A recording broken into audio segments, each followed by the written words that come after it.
and welcome to the Prince Hall Shriners National Community Health Initiative Town Hall discussion on mental health in the African American community. I am the Honorary Past Imperial Potentate, Dr. Otis Kirksey, Imperial Director of the Prince Hall Shriners National Community Health Initiative. It is my honor and pleasure to co-host this evening's discussion along with daughter Dr. Yolanda Gilbert, Deputy Directress of the Prince Hall Shriners National Community Health Initiative, and also Chair of Psychiatry and Behavioral Sciences for the National Medical Association. Good evening, Dr. Gilbert. Good evening, Dr. Kirksey. I'm so happy to be here this evening. When Dr. Kirksey first proposed that we talk about suicide, there was no hesitation. This topic is both timely and very important. Thank you.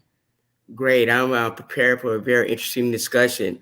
However, before we get started, I would like to go over tonight's format.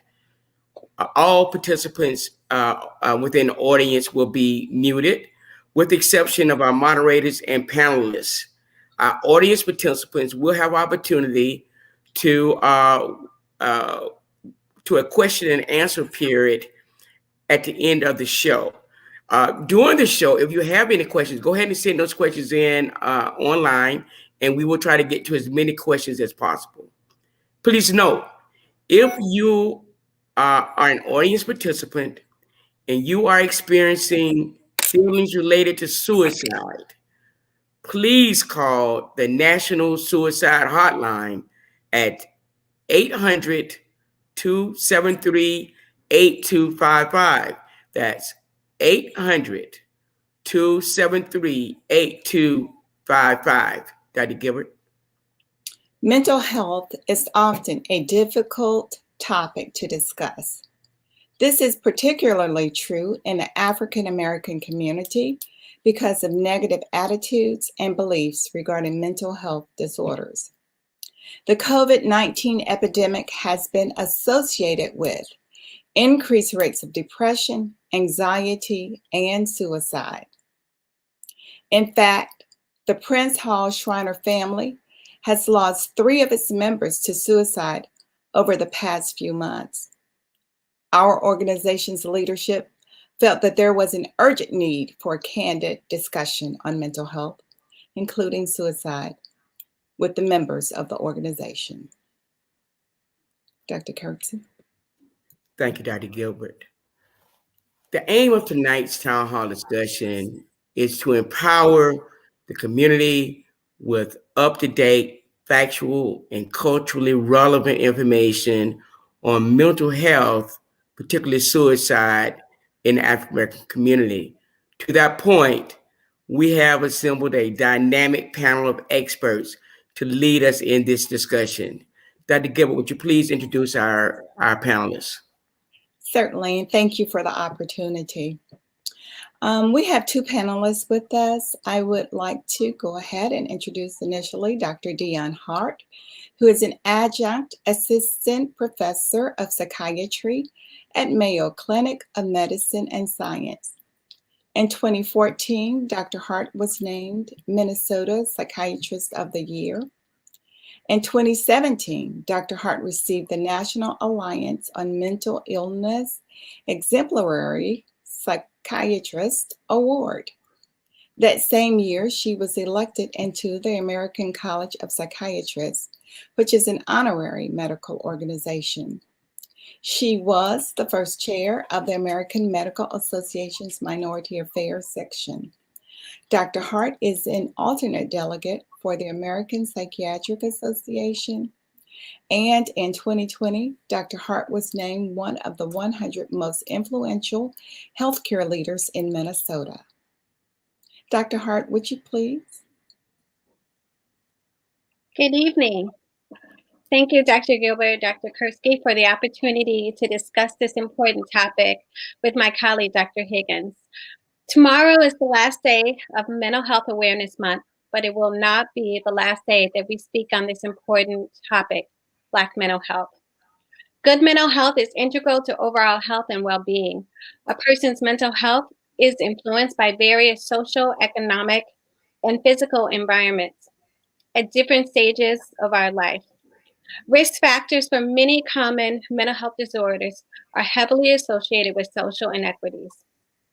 According to the U.S. Health and Human Services Office of Mental Health, Black adults in the U.S. are more likely than white adults to report persistent symptoms of emotional distress, such as sadness, hopelessness. African Americans are more likely to experience circumstances like poverty, homelessness, and incarceration, which are all risk factors for mental health issues and substance use disorders. In the last year, we have witnessed the public deaths and murders of many Black women, men, and children, and also this disproportionate impact of the COVID-19 pandemic on people of color. And now, as the COVID-19 vaccines give us a shot at a return to something close to our pre-pandemic lives, we are now facing increased threats to our civil rights, reproductive rights, the rights to peaceful protest and vote. The dual pandemics and the ongoing distress of trying to live while Black takes a toll on our physical and mental health. As a result, we've seen an uptick in substance use disorders and particularly suicide in our youth. Mental health has long been mischaracterized in our community as a sign of personal weakness and mischaracterized as a lack of faith in God's will. So if you take only one point home today, this Sunday, God's Day, Black mental health matters, and we have to address the psychological distress that is impacting our complete health and causing more suffering and loss of life. Thank you. Thank you, Dr. Hart, for that dynamic opening statement. Dr. Napoleon Higgins is our second panelist for today. Dr. Napoleon Higgins is a child, adolescent, and adult psychiatrist in Houston, Texas. He is the owner of Bay Point Behavioral Health Services and Southeast Houston Research Group. Dr. Higgins received his MD from Meharry Medical College in Nashville, Tennessee, and he completed his residency in adult psychiatry and his fellowship in child and adolescent psychiatry at the University of Texas Medical Branch at Galveston. He is the president of the Black Psychiatrists of Greater Houston, past president of the Caucus of Black Psychiatrists of the American Psychiatric Association, and past president of the Black Psychiatrists of America, Inc. Dr. Higgins is co-author of How a Maori Learned to Love School Again, which is a story about ADHD, Mind Matters, a resource guide to psychiatry for Black communities, and also author of Transition to Practice, 21 Things Every Doctor Must Know, and Contract Negotiations in the Job Search. Dr. Higgins? Yes, it is great to be here today to address such an esteemed group. My name is Dr. Napoleon Higgins. I'm right here in the Houston area. It's good to be on the phone today, and I'm just happy to see Black people reaching out about mental health, and it's time that we discuss it. I would say that us not talking about mental health, I would actually put it all the way back to slavery, where essentially we didn't want to reach out and let people know that something was going on or something was going wrong, and that we were put in a situation of silence, where we didn't talk about the pain, the heartache, the struggles. We always talked about, going over yonder and a lack of suffering on the other side. But what we want to do is focus on getting our heaven on this side right now. And much of that is due to your overall mental health. So this reaching out that I'm seeing that our community is doing is a great time right now. Now, sadly, we're going through COVID-19 and the stress of that. But then on top of that, the George Floyd verdict, the murder, and then the verdict on Derek Chauvin, and where a lot of things are coming out right now that has been plaguing our community. And right now, it's not a time for us to be silent. It is a time for us to talk. And honestly, if you are Black in America and you're not suffering some sort of mental distress, then I question if you are conscious right now. realizing that there are a lot of changes going on with the last presidential election, first black descent female rises to vice presidency. So we have a lot of good things and a lot of still stressful things that are still bothering us as a community. And it's time that we talk about it, that we step out of the silence, we step out of the shame, and move into our good well-being, which requires that you have good mental health. So thank you all for having me here today with my esteemed colleagues as well. Well, man, what a dynamic opening statement from both of our guest panelists, Dr. Hart and Dr. Higgins. I just want to thank you for setting the stage for what we're going to discuss today. You know, as someone who manages patients with diabetes, you know, I see patients suffering with mental disease that often impedes our ability to help them achieve the kind of outcomes we want with their chronic diseases. So mental health really, I say, it's primary care. It should be within right there along with primary care because it's so important. So I would like to for us to open up our initial discussion. I think we've already touched on a little bit already. Is just to talk in general about mental health in general, and then we'll focus in on suicide. So, Dr. Hart, I'd like to address you with the first question. What are some of the most common mental health disorders seen in the United States? And how are African Americans disproportionately impacted by any of those disorders? Thank you, Dr. Kirksey. So I would say that 7.9 million adults live with severe mental illness in the U.S., but 4 million of them don't receive any treatment. So 1 in 3 of Blacks do not receive any treatment for their mental health disorder. And some of that is related to stigma, some of it is related to access, some is combination. So we have to talk about who is getting treatment and why not throughout this discussion. But if you think about the mental health disorders that are common, those are common in all communities. So generally speaking, African Americans have similar rates of all mental health disorders, whether that's bipolar, depression, schizophrenia, to all ethnicities. However, we are not diagnosed appropriately. We are overdiagnosed with thought disorders like schizophrenia, schizoaffective disorder, and underdiagnosed with mood disorders. Some of that is because as African Americans, we tend to present with more physical symptoms. So I might complain of pain or some type of discomfort or headaches versus crying spells or just like feeling sad all the time. We may not articulate that. And to someone who is not familiar with our culture, then that can lead you to a misdiagnosis, which leads to mistreatment. And then if you know that you're not responding to treatment, if you feel like your diagnosis is inappropriate, then that also leads you to have some mistrust for providers, and that prevents you from continuing to get care. So we have to talk about misdiagnosis. It doesn't look like it today, but we are very underrepresented in the psychiatric workforce. Only 2% of psychiatrists in the U.S. are Black. So the likelihood of you having the opportunity to go to your neighborhood clinic or hospital if you're in a crisis and look and see someone who looks like you is pretty low. So we have not, as a medical community, I'm gonna not point fingers, but people are not trained appropriately, and they're not always understanding that they don't have that training that leads to the misdiagnosis. But in this last year, as we talked about some of the issues that we have faced, especially like if you think about the lockdowns, what was open? Liquor stores were open, right? Gyms weren't, churches weren't. So you could easily drown your sorrow in alcohol. Street drugs were still happening. There's been an increase in substance use disorders in the last year. And unfortunately, In African Americans and Latinas, there has been an increase, a spike in overdose deaths.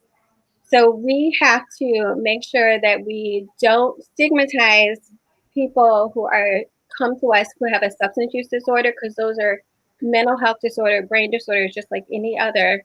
But people have to know that that's spiking, but that there's something available.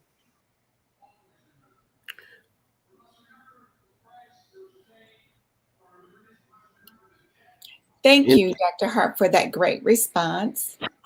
I think we'd like to direct the next question to Dr. Higgins. Dr. Higgins, what mental health disorders are most commonly associated with suicide? Well, suicide is very complicated and is multifactorial. So the fact is that the most common reason for suicide would be issues with depression, but it's not the only reason. So the big thing you have to look out for suicide, the most common symptom is this issue of hopelessness. Their situation is hopeless. So, for example, if you look at 9/11, you had people jumping out of a burning building. Well, the fact is that you wouldn't run in there and start handing people like questionnaires on whether or not they feel depressed. That's not the situation. The situation is that their situation is hopeless. So often though, with depression, a person can have a sense of hopelessness that is actually coming from the illness. So despite whatever's going on in their life, work is going well, beautiful marriage, beautiful home, making a lot of money, kids are doing well, life seems to be on track to do whatever they want to do in life. But depression is an illness. It becomes a neurobiological illness that something bad did not have to happen. It's just that your brain starts putting out chemicals that says that you are depressed, you are sad, the world is no good, things will not get any better, your life is worthless, it is not worth living. So therefore you have despair, and then your brain says you need to die.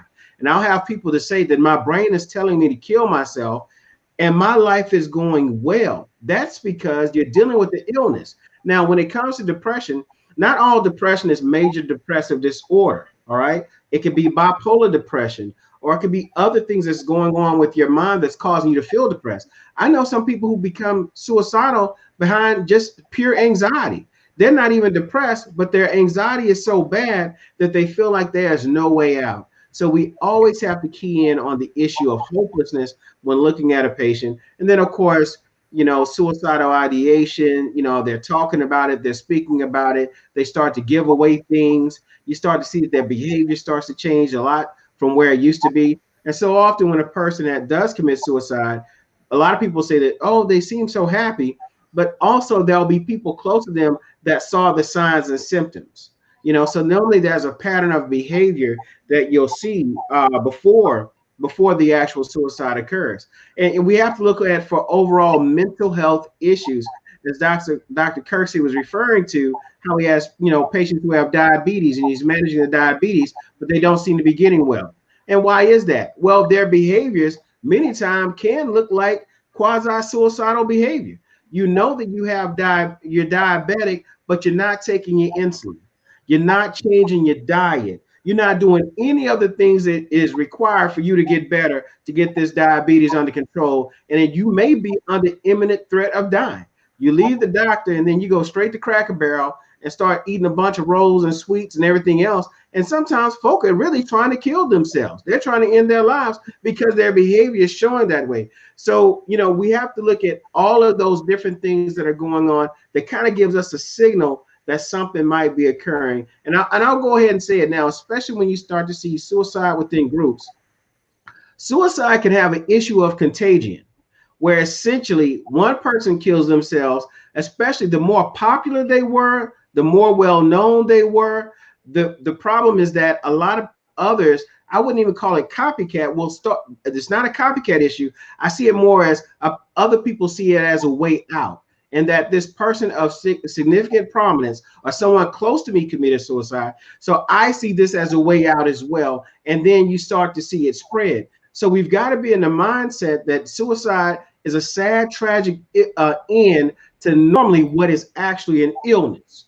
All right. We got to start seeing mental health as an illness issue that can be worsened by social things that are going on around you, but it's an illness in itself. The fact is that if you have a member who has a heart attack, it's not, people don't try to go follow suit and try to have heart attacks. That's because we see that as a medical condition. And so we need to see suicide also as a tragic ending to a medical situation where this person was going through something, and whatever we were trying to do, whether we were getting help or not getting help, it ended tragically in their death, and that they lost their battle to their mental health problem. Okay. Thank you. So first, I got a couple house. What do you refer to as announcements? Number one, man, this is this is great information, and we've already getting questions. I want to urge our audience participants, go ahead and submit your questions now. We have a lot of information to cover in a short period of time, so we're going to ask our panelists to try to be as concise as possible, but continue to throw that knowledge and that information out there. Dr. Hart, now that we're on the suicide issue, and so, well, as you know, we had 3 people in our organization to commit suicide. And growing up, man, you never thought Black people, it was an issue in the Black community, and they talk about it a lot. But they have 3.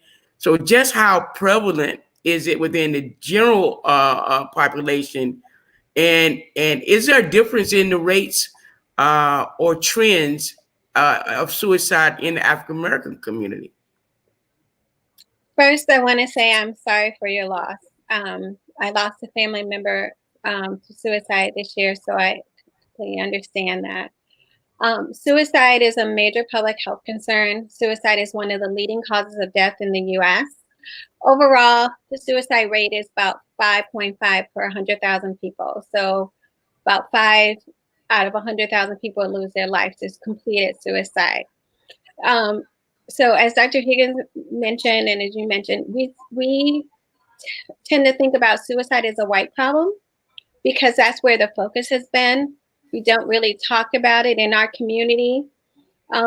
Even when I lost my loved one, there wasn't a lot of open discussion about it because it was taboo.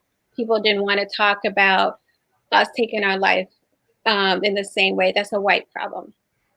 But the rates of Black suicide are going up faster than they are for white Americans. And unlike other groups, the highest risk period for Black Americans is around 20. So you think about the loss of life just when somebody is starting their life. But Dr. Higgins alluded to it, like the hopelessness, this feeling like I'm going to die young anyway, and just not feeling like there's a lot out there for them. No, suicide rates for Blacks in general have doubled since the 90s. And for children, especially from ages 10 to 14, is increased by 233%. This is a huge issue. Right now, there is some legislation that has passed the U.S. House because this is such a significant problem in our youth. And I would say part of it, I think, is that kids who feel misunderstood, kids who feel bullied, you used to be able to stop, get some kind of break when you got off the school ground, you got home.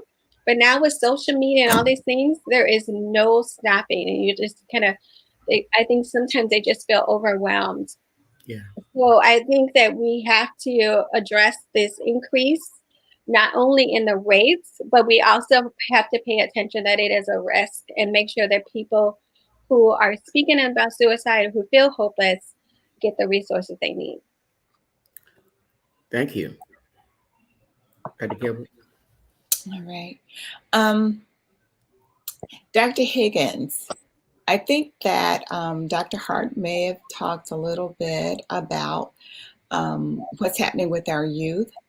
But I wanted to just ask you your thoughts about African American youth and how they're being impacted by suicide, and kind of what you see the primary contributing factors are in these situations. Great question. And Dr. Hart hit it on the head when we have to look at what's going on with our children and the suicide rate that we're seeing. It's gone up by 200%, starting in about the early 90s is where we saw these rates running up. And then what's also troubling is that we're starting to see suicides in very young children, like 5, 9 years old. That rate has skyrocketed. Now, the fact is that the reason it skyrocketed is because children 5 to 9 years old did not commit suicide. The death rate of that group, if a kid walked in and said they were 7 years old when I was in training and they were thinking of suicide, well, of course we want to do a home and family, we got to know a lot of information what's going on, but we just assume the kid would not commit suicide. But right now we're starting to see this trend go up in the African American community only. Only in our community are we seeing this number go up. So when I hear a 7-year-old or 8-year-old or a 6-year-old say that they're thinking about they want to die and want to commit suicide, then my antennas go up, because the fact is that this time is here now where you're seeing this occur. So the question is, why are we seeing this occur in such younger ages and with our children? And honestly, I think a lot of factors, and too often I think in America, we look for that one reason. Well, this is the reason why it happens. And if you argue a reason why it happens, then people say, well, there are all these other reasons why it doesn't happen. It's like gaslighting the conversation. So in order to get this under control, we got to look at multiple areas of what's going on. And I would say for our young kids, oddly enough, suicide is not being seen with the issue of depression. For that 5, 6, 7, 8, 9-year-old, the suicide rate seems to be highest, and realize these numbers are just coming out because it just became a phenomenon in the last 10 years. So we haven't been studying this for 100 years. The phenomenon seems to be higher with ADHD and learning disorders. ADHD and learning disorders. Why is that? School is what a kid does. All right. That's what they do. That is their primary job for 12 years. So when you finally start working at 21 or whatever, realize you've been in school for your whole life. So that is the circle of what you're responsible for. And what kids will find out is that I'm struggling at the primary thing that I'm supposed to do, and I'm not doing it well. And what's odd is that the number seems to be worse for people with ADHD and learning disorders, but have a very high IQ. So you're very smart, you're very intelligent, and you can perform at a higher level than the average individual, but this neurobiological issue of not being able to focus, not being able to sit still, you're constantly getting in trouble, you can't make the grade, even though you know the information. You've mastered the information, but you cannot display it. And this has become a big issue. Now, when you look at our older teenage years, they become more like adult reasons why people commit suicide. But one of the things I think is the stress of, as mentioned before by Dr. Hart, is the issue of social media, of what your baller is supposed to be about. And I believe a lot of those are falsehoods. All right. I know people post on social media all the time, and I treat them as patients, but I know their life is not what it looks like online. All right. And I know my life is not what it looks like online, but people think, you would think I'm Jay-Z and my wife is Beyonce, the way we look on Facebook, knowing that is not our real day-to-day. Those are just pics from events, right? So we got to look at that. And then also you got to look at the music, because the music said that you're supposed to wake up one day and just be a baller and drive a Ferrari, Mercedes, like you didn't put time and all that into it. And the fact is that the majority of these I'm gonna call them kids because I've gotten a little old now. The majority of these kids, the record company owns that. You don't own that. So people are looking for a way out. They want to live the American dream, but working hard, going to school is not celebrated. It's not put on television, and they don't see the way in which they can make it in life. And I think that leads to that continual issues of hopelessness, despair, and how do I do it? I can't do it. So therefore I'm considering ending my life because it's not working out for me. Thank you, Dr. Higgins, for that extremely thorough response. And I think you really covered so much material there. You kind of made me think about as you talked about social media and talked about music, and makes me think about the TV shows. And I think not that long ago, they had one that was really, really popular for children. It was at 21 Ways to Die, And I think that they kind of really pulled that because of its impact on numbers related to suicide. I would like to ask you another question because you were so thorough in that particular response.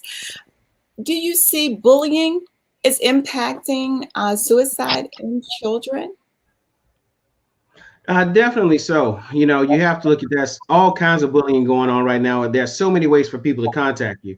I know when I was a kid, you know, essentially you had to be on the bus at school in order to be bullied. Maybe you had to go somewhere for it to occur.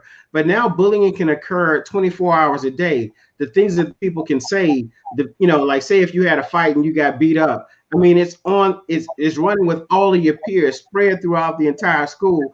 And so these are becoming big issues. So you got to be very careful with children on social media. One thing that I would advise parents is that I would not allow young kids to be on social media.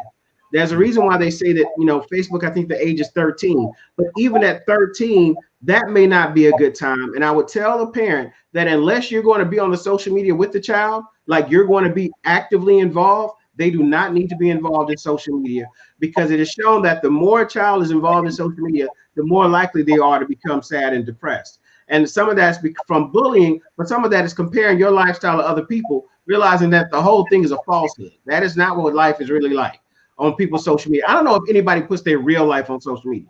And if they do, they probably either lying on the high end or lying on the low end. Like they always say, depressed, y'all pray for me. On the high end, I'm baller and all this kind of stuff, taking pictures next to cars that aren't even theirs. You know, so all of that continues to go on extremes on both ends, which can cause other people who view that to feel some type of way about their own. Dr. Higgins, you're right on point. And I was just thinking about the social media and how it impacts people put their best up front on social media. And you see people 1 minute they're vacationing here, they're doing this, they're doing that. And actually, I have a personal friend who having real issues, you know, with like seeing relationships, people who are married and, you know, she's single and you know, it really impacted her. So she just got off of social media. So just moving to the next question. So Dr. Hart, does asking someone about suicide increase their risk of completing that suicide act? And the second part of that is, if someone is passively says they're going to kill themselves, should you act? What should I do, or what should a person do if someone tells them that? So to answer your first question, no. If you ask someone if they're feeling suicidal, if you ask someone if they feel like they would be better off dead, you are not going to give them an idea, or it's not suggestive. But take it seriously.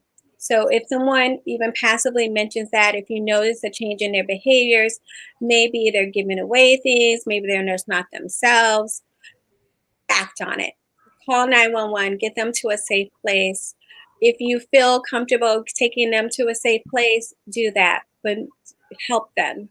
So that is the bottom line. Like if you had somebody like what you talked about, having a heart attack, you wouldn't feel like, oh, I can talk you out of this. Somehow it's going to heal you. Get them professional help. Suicide is preventable. So this is a disorder where you definitely want to treat it like an emergency and get them help right away. Thank you, Dr. Gilbert. Thank you, Dr. Hart, for that response. Could you please speak on available resources or services for people who may find themselves in a situation where they are suicidal or in the company of someone else who is suicidal? So earlier, I know that we gave the hotline, so national resources. So thinking of other national resources, I'm a big fan of NAMI, so the National Alliance on Mental Illness.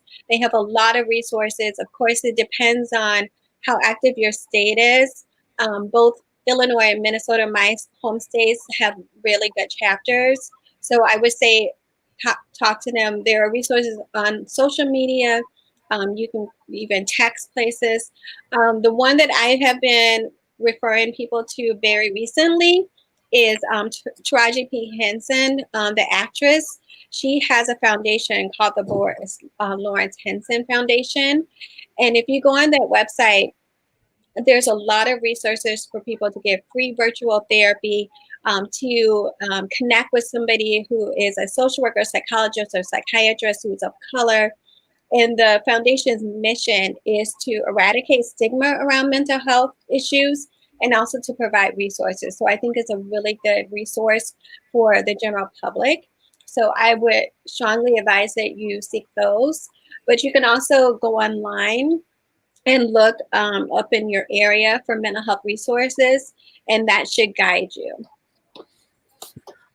Thank you, Dr. Hart.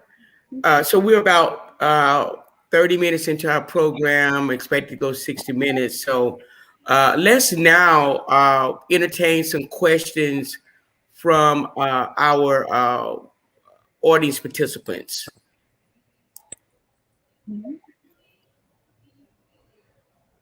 Dr. Gilbert, would you like to take the first one? Sure. I don't think enough emphasis is put into diagnosing people with PTSD.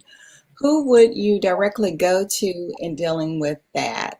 So I think that when it comes to receiving a diagnosis of PTSD, any mental health provider, whether that's a psychiatrist, a psychologist, sometimes social workers will render that diagnosis. The most important thing, if you have experienced a trauma and need help, and think you have that diagnosis, then I would suggest that you get treatment and seek out a psychiatrist, a psychologist, or a social worker. Dr. Kirksey, would you mind if I add something to that? Yes, please add. So right now, the DSM-5, which is like our manual for mental health disorders, does not include vicarious trauma for just a lay person in the diagnosis for criteria for PTSD. So for example, billions of people watch George Floyd murdered. So I know I had a hard time watching that. I had some trouble with sleeping after that because I could see my loved one in George Floyd. He looked like somebody I knew. He looked like somebody I would love, like a family member, a friend. That was traumatizing for me. But especially being home in the pandemic, we saw a lot of those videos. We saw a lot of those moments that were traumatizing. But if you go right now, and that is your source of trauma, you can't be diagnosed with PTSD as it stands. You'd be diagnosed with some other type of anxiety disorder. And I think that is a problem that the diagnostic criteria hasn't caught up to our environment, because those are distressing.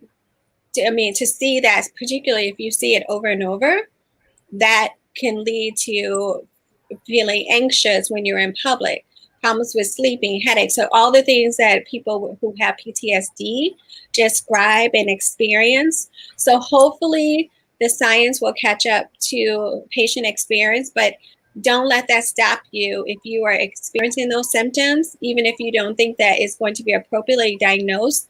Whatever we call it, you need the treatment. So please seek it.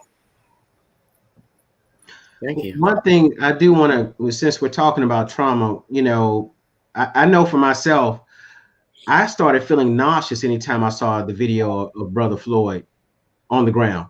Every time I saw it, I became nauseous. And some of that is I'm a Black man. I'm here in Houston. We used to play Yates High School. We're about the same age. More than likely, I saw him on the field. I mean, I didn't play football or basketball, but I would have seen him. So it hit close to home.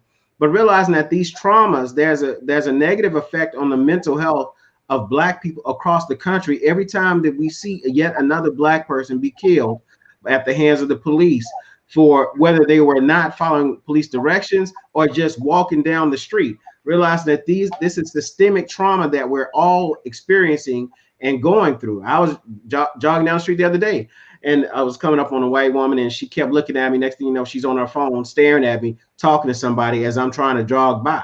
Well, what is the issue with that? Well, the issue is that, one, I've seen George Floyd, I've seen Ahmaud Arbery, I've seen myself spook people. I run in the neighborhood all the time, but I've seen myself spook people as a Black man running down the street. So these traumas are something that are out there, but they're also in here. So we experience these traumas as Black people on a regular basis because we've seen these things happen. We saw the January 6th storming of the Capitol. You know, we know what America's capable of. We know Tulsa, Oklahoma, 100 years is tomorrow. We know, we've heard the stories, and now we see actual video of what the story continues to unfold. So don't walk away from your trauma, realizing it's traumatic. And sometimes you got to learn to turn off the television. You know, that sometimes too much is too much. I see a lot of us professionals, people such as me, Dr. Hart, Dr. Gilbert, I'm assuming Dr. Kirksey, you're seeing the same thing, of people out there speaking on racism who are getting sick, you know, who are going down physically because of the stress of actually discussing it and trying to share it with our people. So we got to make sure we take care of our own minds. And the other thing that I'm gonna add to this, and I saw it in the comment section, is trauma. We don't realize how much trauma goes on in homes.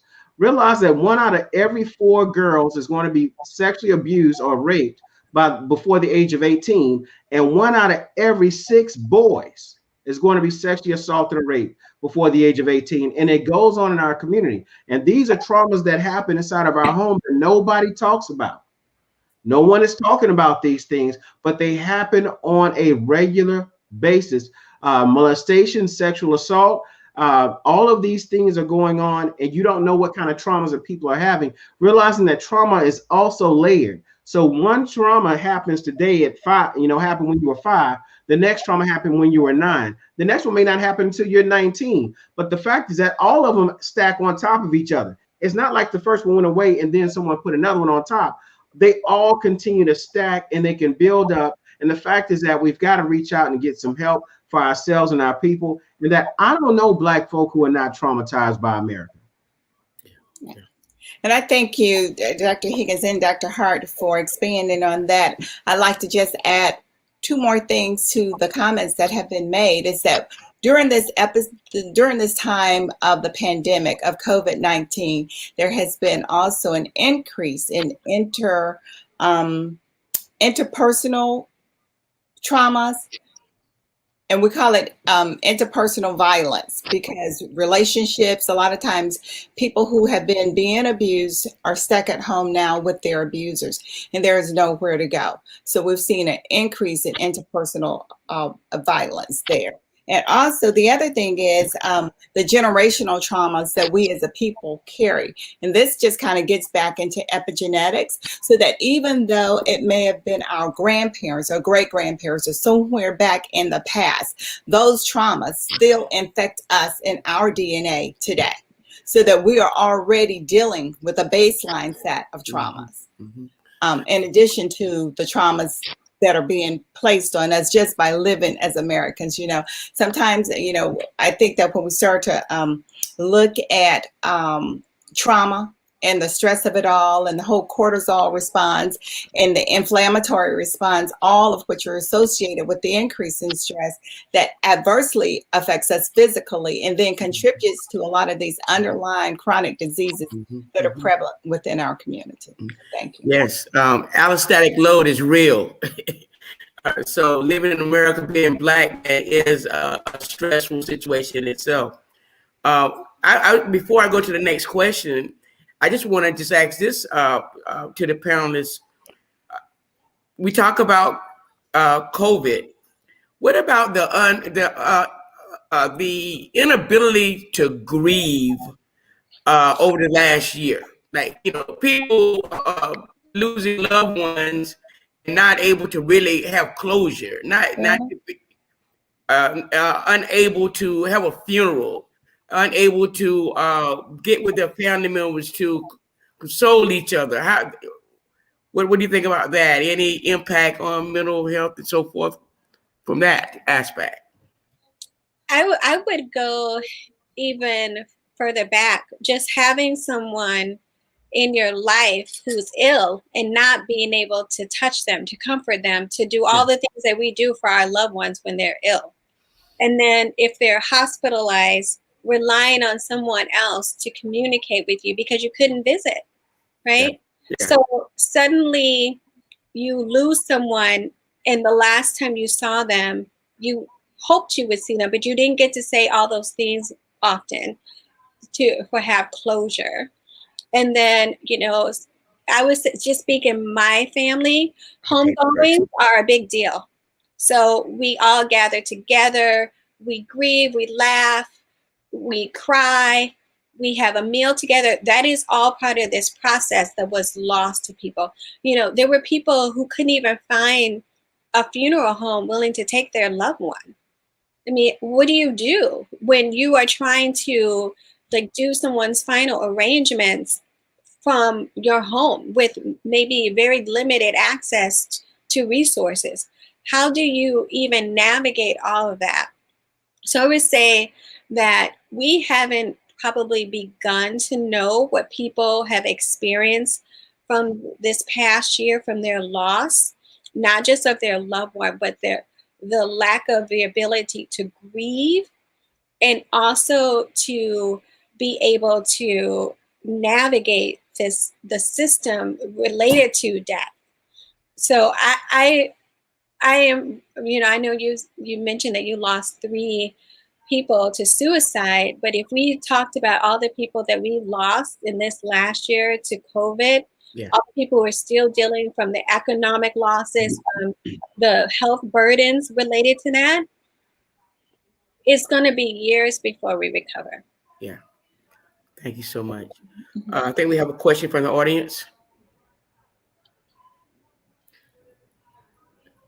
Can someone, let's see, Dr. Higgins, can you speak on seasonal depression? Yeah, sure. So seasonal depression is where you have a depression during certain cycles of the year, certain seasons. And most often that would be the fall and the winter, where it starts to get darker. We have shorter days of sunlight. We're going into the, I would say we're coming into the school year, Christmas holidays. So seasonal depression normally is referring to the cycles of the year. And seasonal depression is going to fit within that fall and winter time where we're lacking sunlight. So it's something that can hit any of us. There are higher suicide rates in areas where they lack sunlight. So far as, like, say, Seattle would have a higher suicide rate on average because of seasonal issues or seasonal depression and a lack of sunlight. So it's going to be important for us as Black people to make sure that we get plenty of sunlight. The sun gives you energy. It gives a lot of things to you. Like Superman, whenever he's dying, he needs to get to the sun. The same thing for you. All biological species require sunlight of some sort. And I'll tell people, because we work inside, we're back to doing this cave dwelling, right? Where we work inside, we don't go outside. People like, it's too hot outside, the sun is out. I've heard Black people say, well, I don't want to get black and all this kind of craziness, right? But the fact is that because of our dark skin, we tend to block UV rays, and our bodies are actually geared to receive more sunlight on average than people of other races. So the fact is that we actually need the sunlight for UV rays to hit the skin, and UV rays on the skin gives us vitamin D. And Black people tend to lack vitamin D, especially if they're not getting sunlight or if they're not taking a supplement. And I know I work in the yard all the time, and I take a supplement, my vitamin D is barely normal, right? So I know that I require vitamin D, and vitamin D is called that, but really vitamin D is a hormone that impacts your entire body.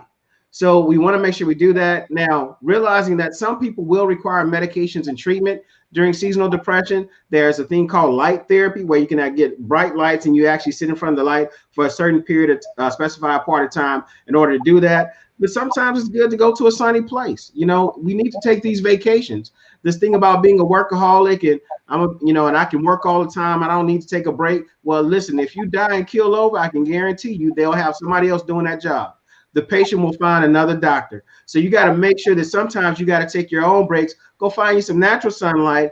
Get outside. I know we got some lounge chairs in our house, in our backyard now. Because of COVID, we couldn't go nowhere. So now we invested in furniture for the backyard. But do that. Get out there. Get some sunlight on your skin. Realizing that seasonal depression is real. And sadly, it's just like depression. But people will notice that there's a pattern or season to it where the fall and winter seem to be where it occurs more often. Thank you. Next question.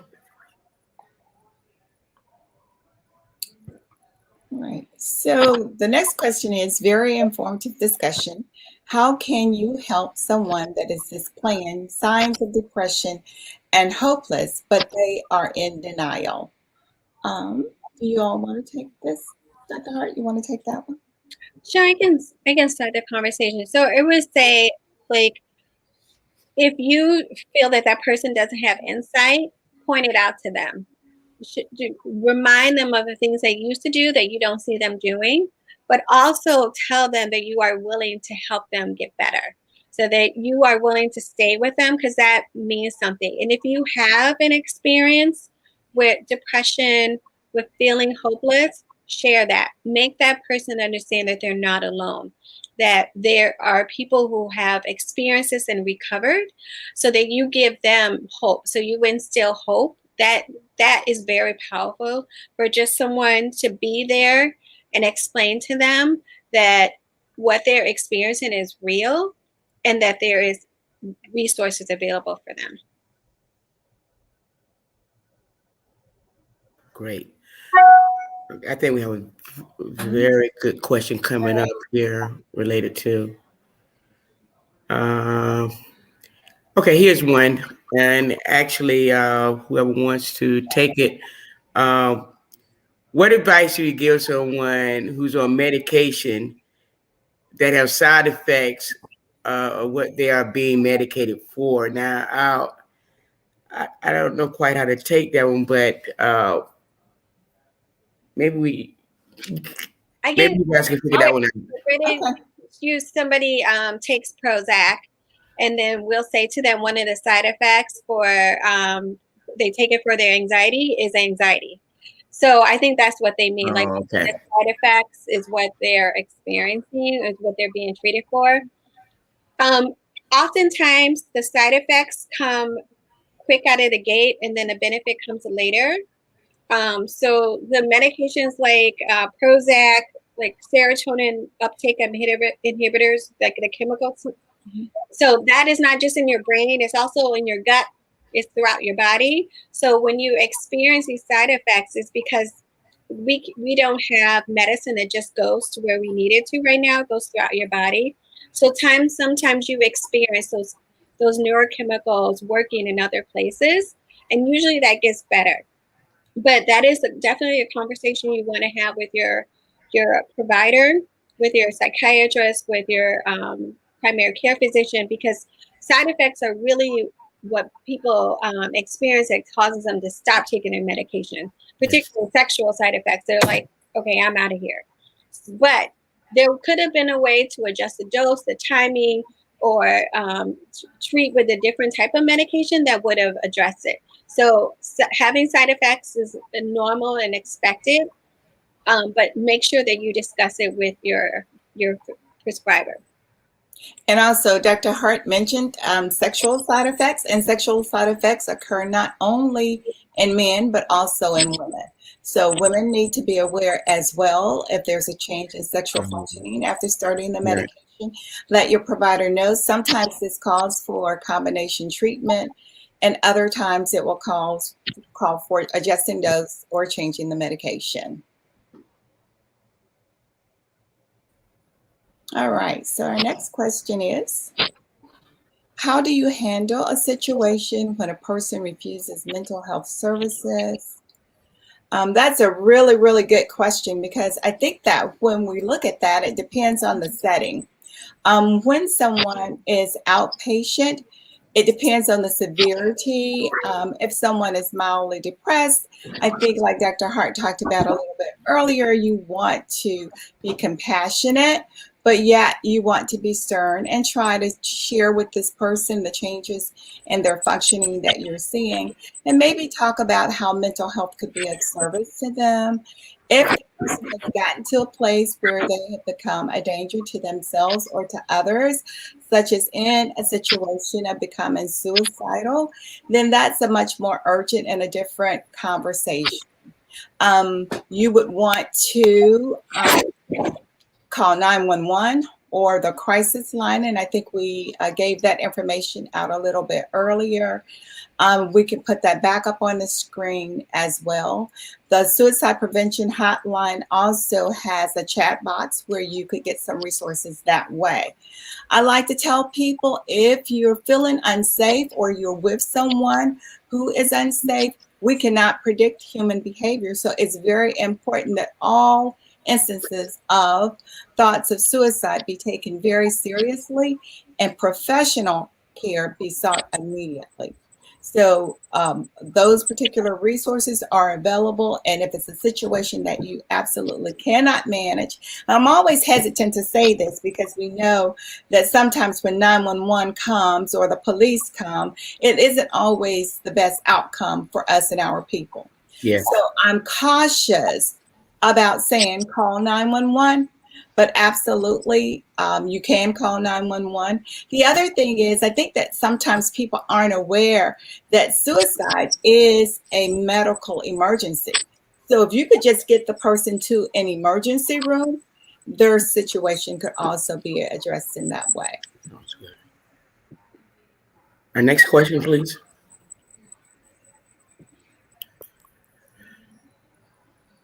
Here's a question from one of our veterans. Say, after my deployment, I was diagnosed with panic disorder with agoraphobia. Many times I'm told it's small and to get over it. Is panic disorder as serious as PTSD? My response would be yes, it is. All mental health diagnoses are serious, especially if it's impairing your way of life and your ability to function. So realize panic disorder and PTSD are going to be both, labeled as anxiety disorders, but I wouldn't say one is good and one is not good, or one is serious and one is not serious. Panic disorder is very debilitating. For your brain to start firing off chemicals to tell you that something is going wrong or you're about to die, or you feel like you're about to die, that's very serious. That consumes your entire mind. Yeah. Realizing that anxiety disorders are the most common psychiatric disorders there are, and they're very debilitating. So it's going to be as important to address that as anything else. Now, I don't know if maybe dealing in the vet, maybe in the veteran system, or that maybe they're saying that it's not as important, but no, that's extremely important and it's treatable. Realizing that depression, anxiety, bipolar disorder, those three, if you go and see a doctor and and you get therapy, these things are treatable 80-90% of the time. So a lot of people suffer needlessly. We can treat most of these things that are out there. So most of my patients, you would never know what was a psychiatric patient. You just, it's like seeing if, like, you can look at somebody and tell that they could have heart disease or high cholesterol. Like, I could look at you and tell you that you have, diabetes. No. So the fact is that, no, you don't notice that, and it's treatable. And make sure you just reach out and make sure you get help, and do not allow someone to say that your mental health issue is not as big as someone else's, because all of them impact your life and your functioning. So make sure you get the help you need. Thank you. Thank you, Dr. Higgins. All right. I think this will be our final question for tonight. There is a shortage of mental health providers in some areas. What advice would you give to someone who is crying out for help? One thing that the COVID-19 pandemic gave us is virtual visits that are very prevalent. So you don't have to have a provider who's in your community. Sometimes they're not even in your state, and they are accessible if you have access to a phone, or you can call. Some places where you can be able to Zoom, so you can have video and call. So we recognize that there is a significant shortage of providers, but if you're, like Dr. Higgins said, if you're impaired, you're not functioning, you can't keep putting it off, because all that is doing is making your life worse, your symptoms worse. Get treatment. So don't wait for somebody to be available in your area. Reach out and do a virtual appointment. They can be very, very helpful and very almost as effective as if you were in person with someone. And I would add, you can get in to see a psychiatrist. There are licensed social workers, psychologists, therapists. I mean, there are a lot of different ways to access your mental health system, your employee assistance program. All of these are multiple ways. And normally, even if you can't get in to see the person that you want to see, you can at least get in to see somebody. Yeah. Good. And now that telehealth has become a really big way of providing mental health services, I see that being present for the foreseeable future. I think the other thing that we didn't really touch on very much is access for people of color, whether or not you have health insurance, um, whether or not you're close to a facility. Well, we kind of touched on that part of it, but I think the other part, the big part, is payment and access. So there are community mental health centers a lot of times, and I would encourage people to always keep those in mind as well. Yeah. I would also mention the federally qualified community health centers as well. They many of them have mental health services, and a lot of the services are free if you have no income. And one other thing, since Dr. Kirksey brought that one up, there was one other thing.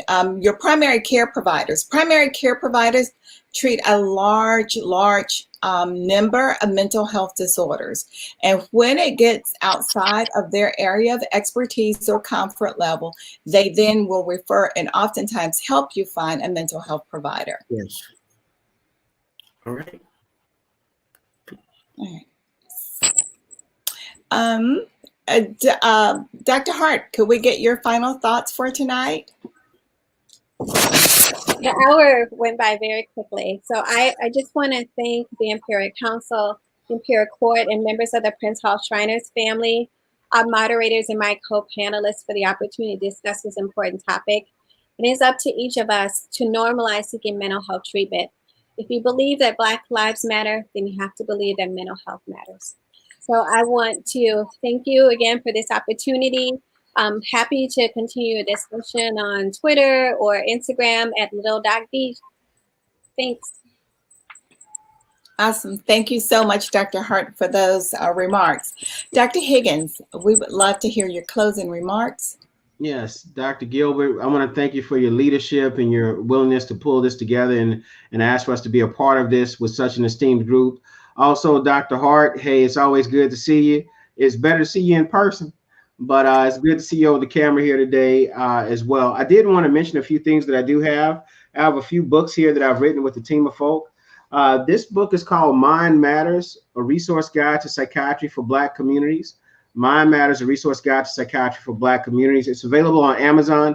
It goes over all of the major psychiatric diagnoses in question and answer format based upon the questions that you all have for us, where some of the questions that you all mentioned here are actually covered in the book. And we answer it back as if we're talking to our grandmother, Big Mama, Meemaw, or whatever you may call her. So it comes off on a 6th, 7th grade level where we talk about pure science. It's scientific information about medical conditions, but it's using lay language to discuss those. So you can find that on Amazon. I have 2 other books here.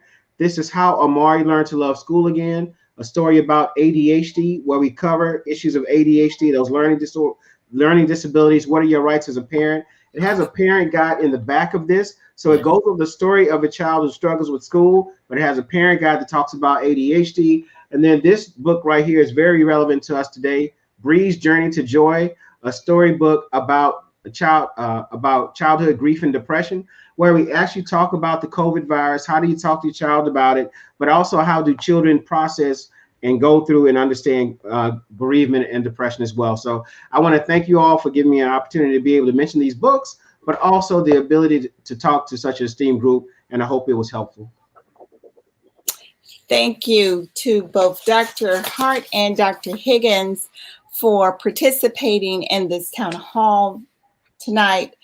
I'd also like to thank my Prince Hall family, Prince Hall Shrine family, for allowing us to present this information and for being present and participating.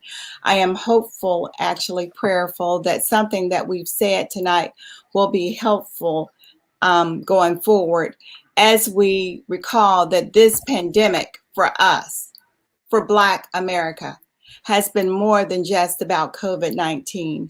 It has been financial, it has been health related, and just in so many ways our communities have been decimated. So going forward, I look forward to more town halls with Dr. Kirksey. Thank you all for your time. Thank you, Dr. Gilbert and Dr. Hart and Higgins. I get a chance to speak with you before the show. I just cannot express my appreciation for you agreeing to do this. We knew that we needed to do something, and we needed to do something fast. And I think you guys hit a major home run, hit it out the park. On behalf of the Imperial Council and the Imperial Court, members of the Prince Hall Shriners family, we just want to express our sincere appreciation. Thank you for the amazingly informative discussion on mental health. I was looking at the comments that came through, and I mean, you really touched on many, many points that apparently have resonated with our audience. So in order to bend the curve on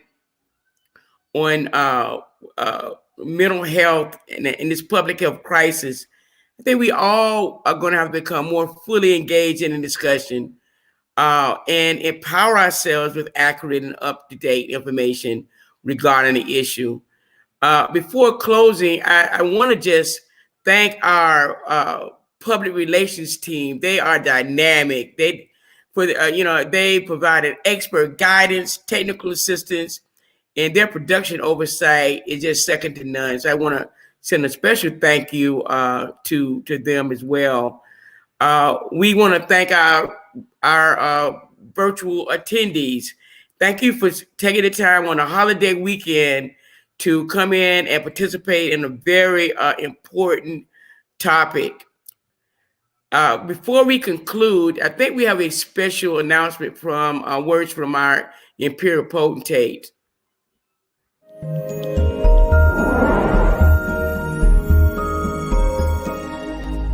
Hey everyone, on June 6th at 3:00 p.m.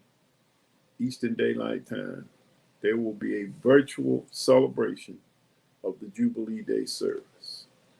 I'd like everybody to just take a little time and tune in so that they can understand the great history of this organization. It is not mandatory, but it is strongly encouraged for everyone to acknowledge and understand and replicate the success of those men who fought before the Supreme Court of the United States to gain our legal right to practice and present ourselves as Shriners. So I want everyone to have a great day. I want you to enjoy yourselves. May God bless you. May God take care of you. May God pray over and keep your relatives and your friends.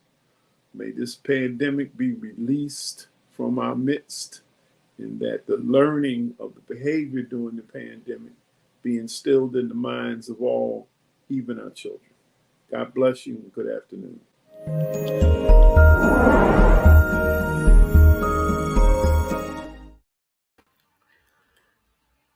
Good evening. Okay.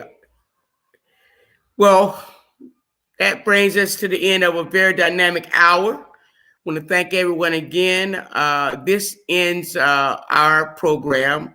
Look forward to additional town hall discussions sponsored by the National Community Health Initiative Committee. We'll be bringing out other topics such as men's health, women's health, cancer, and so forth. So stay tuned for much more to come. Thank you. Good night.